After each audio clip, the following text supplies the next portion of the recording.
Hello guys, good evening. Just leaving the Emirates Stadium.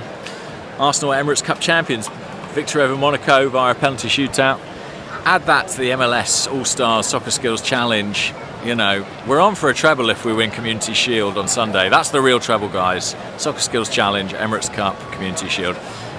Kidding aside, I really enjoyed that tonight. I've got to remember this. I really like pre-season. I find it really fun. I think it's that you get to go to a game. You get all the fun of going to a football match, seeing your mates, having a drink, watching the game, but without the pressure, without the fear, without the anxiety. You also get, to be analytical, to kind of think about the players, the formation, the tactics, to be analytical without necessarily needing to be critical. And that's a pleasure that we don't have from August till May. So I did enjoy it tonight. Listen, it is a friendly, and you could tell it was a friendly, I think, from the way it was played. But even that will have lifted morale a little bit ahead of Sunday, and a really intriguing game against Man City. I think positive results are always good. Wins beget wins. I will say about Arsenal that this time a year ago we were heading into the start of the season and we looked a very well-oiled, very slick machine. And it was kind of a case of, if we carry on doing what we've been doing in pre-season, in the competitive season, we'll be all right. I don't feel I can say quite the same now, a year on. I think that this is a team who are undergoing a bit of an evolution, probably inevitable when you lose a key starting player like Granit Xhaka, when you bring in people like Kai Havertz, like Declan Rice. There's going to be an adaptation. We know the Arsenal midfield particularly is kind of being reconfigured at this point in time. And that calibration, that process, that adaptation is still ongoing. We don't look like the team who dominated the Premier League for much of last season. I think there are some vulnerabilities at the back as well, which are a little bit concerning. They were present towards the end of the competitive season as well. Look, it may be that when the competitive season starts, Arsenal find their rhythm, but I think it might take a little bit of time. I think that we have to kind of accept that Mikel Arteta has made changes, that there is an evolution, that we might have to go one step forward to go two steps back. I don't think we're going to start the season firing on all cylinders as we might like, but hopefully in the longer term it pays dividends and we get to where we want to be. What to say about this game specifically? Well, I think we should probably go through it, kind of talking about individual players really. We'll start in goal with Aaron Ramsdale. A lot of eyes on him today, given the links to David Raya. I was there. Aaron Ramsdale saved a penalty in an Arsenal shirt. It's been a long time coming. He made a bold choice to stick down the middle on that one. I think it might be Minamino taking it. Good save, and it proved the difference in the end. I actually thought, given everything that's going on with him, and talk about David Raya, thought he had a very solid game, no chance at all on the Monaco goal. I thought his distribution was imaginative, penetrative. He looked confident, so I think that will have been a boost to him. At the back, interesting to see that Jurrien Timber started at left back, Tomiyasu over at right back. Could have been the other way around. That leads me to think that, given that Zinchenko is going to miss the start of the season, I think we might see Timber start the Community Shield and probably the Premier League campaign as the nominal left back. Obviously he will tuck inside, he will do that kind of Zinchenko job, but I think he'll start in that position. Going to be interesting to see, but I spoke about it as a possibility. He played there as a teenager at Ajax for a brief spell. He's very versatile, very intelligent footballer, showed that again today, very technically competent, solid in a duel. I think we're going to really enjoy having him as part of the squad. William Saliba, great to see him back on the Emirates Stadium turf. Calm, composed, his usual self. One slightly rash challenge aside. Actually, there was a second. He might have had a second booking if this wasn't a friendly game. But still, a very, very smooth operator, and great to see him back on the pitch. In midfield, Emil Smith-Rowe, I thought looked bright, playing as the right-sided number 8, the kind of Martin Odegaard role. I thought his one-touch, two-touch play was good, his combination play, his use of space. He looks so much sharper than he did just a few months ago. I think it's been a great summer for him, and I'm really excited to see what he can contribute over the next few months. Fabio Vieira, interestingly, played on the right wing with Emil Smith-Rowe more central. They could have been the other way around. Smith-Rowe on the Vieira on the exterior. Listen, I was in the upper tier today, not in my usual seat. I think if there's an Arsenal player who's got a lot to prove this season, it might be Vieira.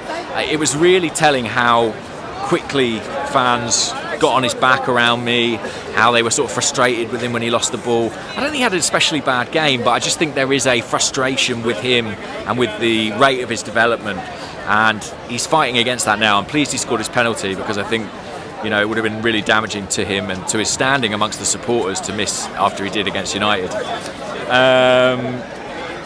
Up top, Eddie Nketiah started, captain, got his goal.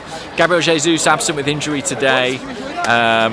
We don't know yet how bad that is. I'm not in the press conference, not working today, but hopefully not too bad. I do feel that if thank you.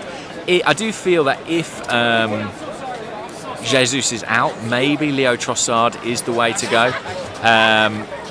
It seems to me that in Gabriel Martinelli and Leandro Trossard, two of Arsenal's sharpest players from this pre-season period, effectively play in the same position. They're competing for that left wing spot. There is a way to get them both in the team, especially if Jesus is out, and it's by playing Trossard centrally. Martinelli was the bright spark really in the first 45 minutes. Everything Arsenal did came down that left flank. He was the most dangerous man. I think Monaco defenders were sort of very glad to see the back of him when he was eventually substituted.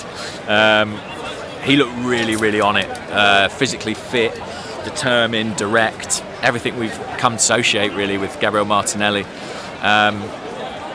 As I said, when Trossard came on, I liked him. Some very nice touches. Might have done better with one chance after he was played through by Jorginho, who impressed me.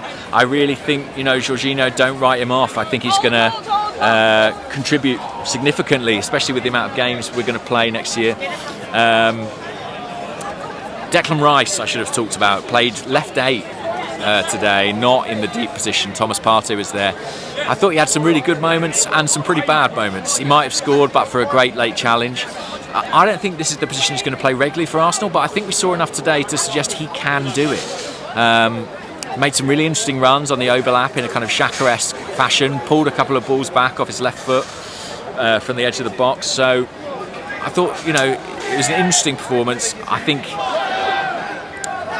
I was speaking to Arsblog on text, and he said maybe Declan Rice's fitness isn't quite where it ought to be, or where he'd like it to be. Well, that's very possible. He joined up very late. Don't forget how late his season went with West Ham in Europe. I think he finished playing well into June, so it might take him a little bit longer to get that sharpness back. Will he be ready for the Premier League start against Nottingham Forest?